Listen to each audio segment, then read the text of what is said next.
Hello everyone, my name is Rui. I'm from the Sensient Cosmetic Asia team, and welcome to our Sensient Global eLab.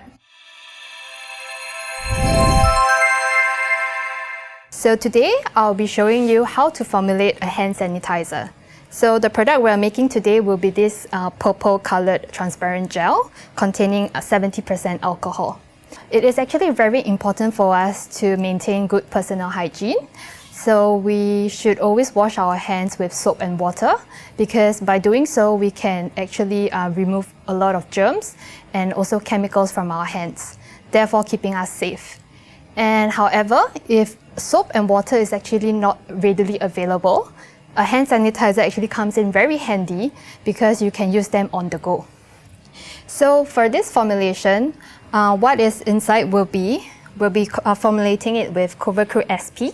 So CoverCrew SP over here, it's a polyacrylate thickener, which is actually the main thickening active ingredient which is used in this hand sanitizer. And also we have Fucosop WP, so is this liquid active ingredient which consists of a blend of brown and red algae to provide soothing properties to the skin. And also we have solubilizer LRI. So LRI it's a solubilizer to help solubilize any essential oils, fragrances, or oil-based color protecting ingredients in your formulation. And over here in our formulation, we will have CoveAbsorb. So CoveAbsorb, it's a oil-based UV filter to protect the color stability of your formulation. And lastly, so just now you saw the gel was actually in a purple color shade. So we actually obtained the purple shade with Unicert dye, containing a blend of red and purple dye to obtain this color. So for the first step, we will first weigh out the required amount of water, and then we place them in a beaker, and then we can start the shearing. So I'm doing a 200 gram batch size, and currently my mixing speed is at 400 RPM. So first, we will start by adding the CoverCrew SP into the water. So the trick into using CoverCrew SP is when you add them, you need to actually sprinkle them bit by bit into the water with mixing, so as to not create lumps, which will make it even harder to disperse later on.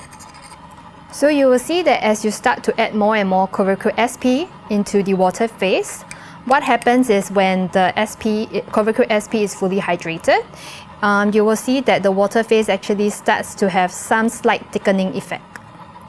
So now that we have fully added our CoverCrew SP into the water phase, so we can actually increase the mixing speed up to slightly higher mixing speed. So right now I'm actually increasing it up to 800 RPM to facilitate a better mixing. And this process to wet the CoverCrew SP in your water phase can actually take quite some time. So it is estimated to be between 15 to 20 minutes for the CoverCrew SP to be completely hydrated.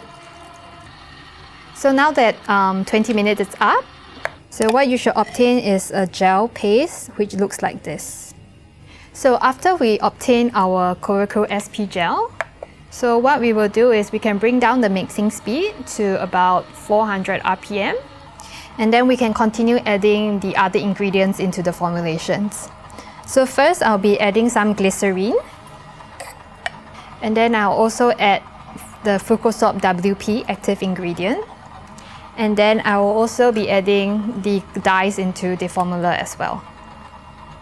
And when you obtain something homogeneous like this, you can also start to add in your alcohol. This formulation actually contains 70% alcohol, and I will be pouring the alcohol into this phase gradually. So what you will see is that as you're adding the alcohol into the mixture, the viscosity actually thins down, and then the solution you obtain is actually slightly hazy.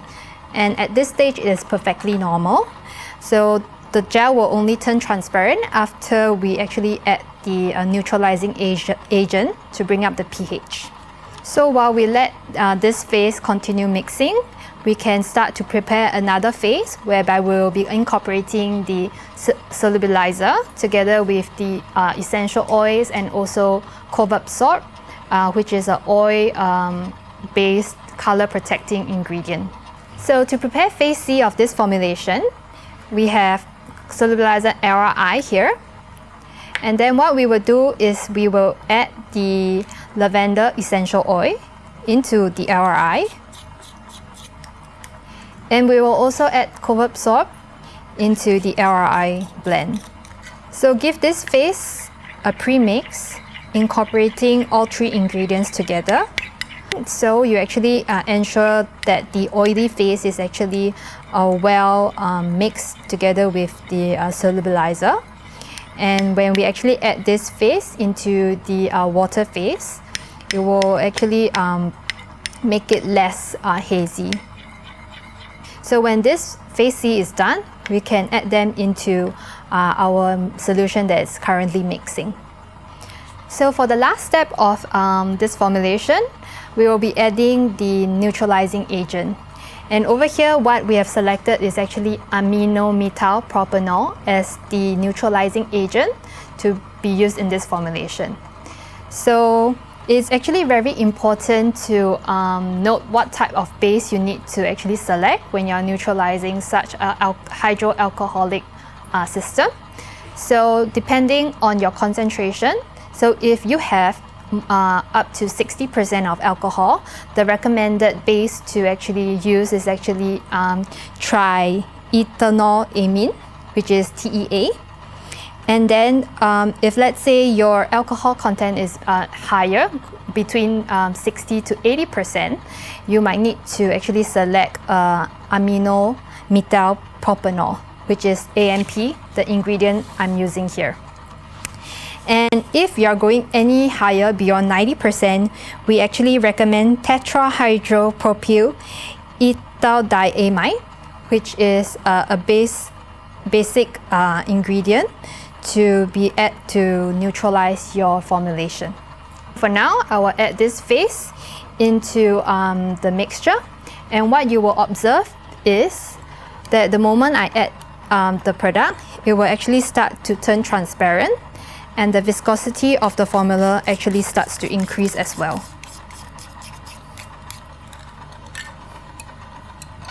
So once the neutralizing agent is completely introduced into the system, what you expect to see is actually a viscous gel like this in your formulation. So once the mixture is homogeneous, you can actually stop the mixing, and ta-da! You actually obtain your hand sanitizer.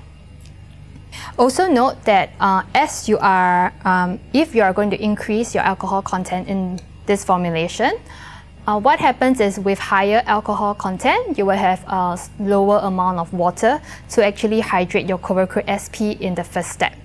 So therefore, with a lower amount of water, you might experience a longer mixing time and an even thicker paste in the first phase of your formulation. And if you have any troubles or observe any lumps of the Cover SP in your mixture in the phase A, you can also increase the speed to actually break them down even more, or you can also switch it to a homogenizer to actually facilitate better mixing. So the recommended dosage of alcohol in hand sanitizer is actually between 60% to 80%.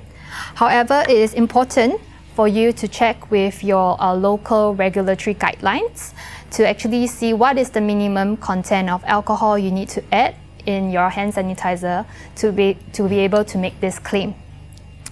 And if you are in need of any regulatory help, feel free to approach any of our sales team, and they will be able to get our regulatory team to actually assist in any regulatory questions you have. So thank you for watching. Do remember to follow us for more of our upcoming videos, and stay tuned and let's innovate beauty together.